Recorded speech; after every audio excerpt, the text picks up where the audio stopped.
Père,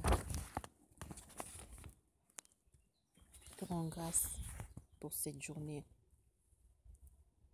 Je te rends grâce parce que tu m'accordes encore le souffle ce jour. Reçois toute la gloire. À toi seul, l'adoration et les louanges.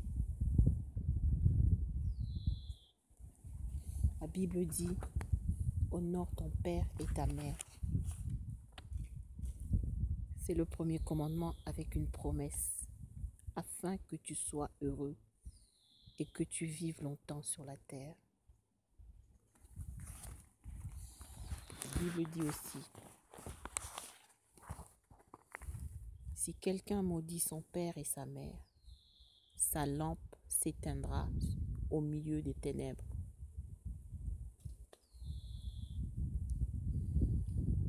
Seigneur, merci. Merci pour ma mère. Aujourd'hui, je continue.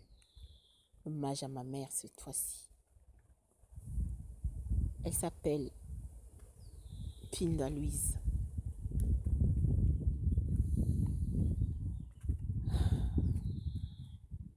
Psaume 22, verset 10. Oui, tu m'as fait sortir du sein maternel. Tu m'as mis en sûreté sur les mamelles de ma mère. Dès le sein maternel, j'ai été sous ta garde. Dès le ventre de ma mère, tu as été mon Dieu. Ma mère, elle est belle. Bien sûr, pour tous les enfants, leur mère est belle. Aujourd'hui, je vais vous parler d'elle. Il y aurait aussi un film à faire. Ma mère est originaire de Kapoloi. Kapoloi est un village de pêcheurs.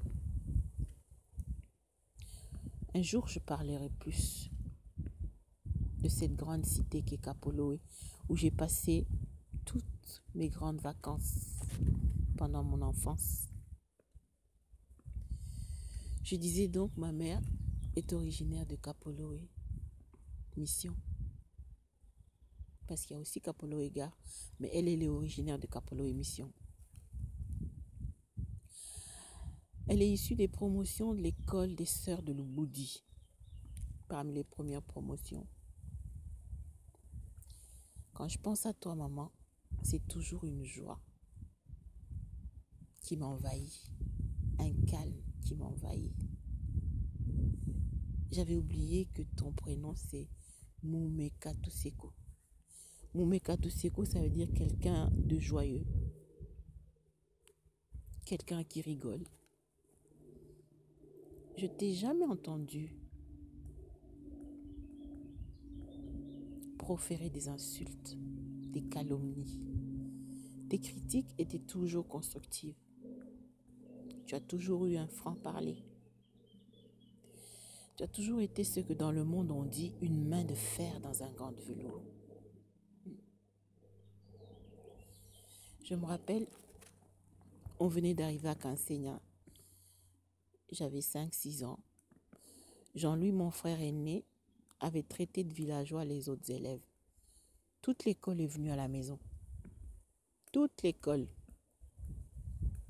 Notre toute première maison à Kansenya donnait sur le garage de l'Acadé. Et tu es sorti, tu as demandé ce qui n'allait pas. Le meneur du groupe t'a dit qu'il voulait frapper Jean-Louis. Alors tu leur as demandé pourquoi. Ils parlaient tous en même temps. Ben, tu es rentré dans la maison, dans la cour. Tu as fait sortir Jean-Louis. Et tu leur as dit calmement, le voici, tapez-le. Personne n'a osé porter la main sur lui. Ils sont tous repartis, tout honteux. 2 fois. je t'ai vu triste. Oui, maman. On venait d'arriver à Bukavu et on t'a annoncé la mort de ton père, Kambouansel. Tu étais loin des tiens. Ce jour-là, je t'ai vu très abattu. Kambouansel m'est parti très tôt. Il y a une photo célèbre de lui où il porte un chapeau. C'est la seule photo que je lui connais. Une autre fois où je t'ai vu abattu, Mandé, ma petite sœur, s'est trouvée très mal une nuit quand elle était encore bébé.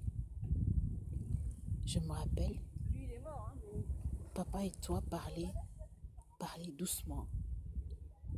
Je suppose pour ne pas nous inquiéter.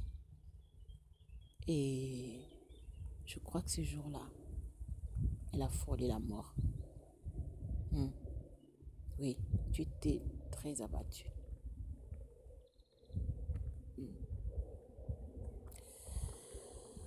Bref, en grandissant, tu as été mon modèle.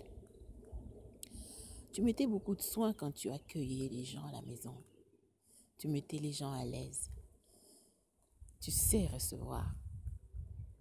Je ne veux pas dire tu savais, parce que tu sais recevoir.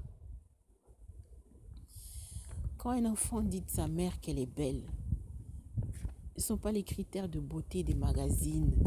Non. C'est plus profond. C'est spirituel. Je me rappelle, Camille, ma fille, me dit souvent, maman, tu es belle. Au début, je lui ai dit qu'elle était très fanatique de moi. C'est pour ça qu'elle le disait pour me flatter. Oh, pardon, Camille. Tu sais, c'est ce genre de journée où tu te sens moche. Et puis, ton enfant te dit que tu es belle. Bien sûr, c'est parce que c'était ta fille. Mais non. Quand un enfant dit de sa mère qu'elle est belle, c'est qu'elle est vraiment belle.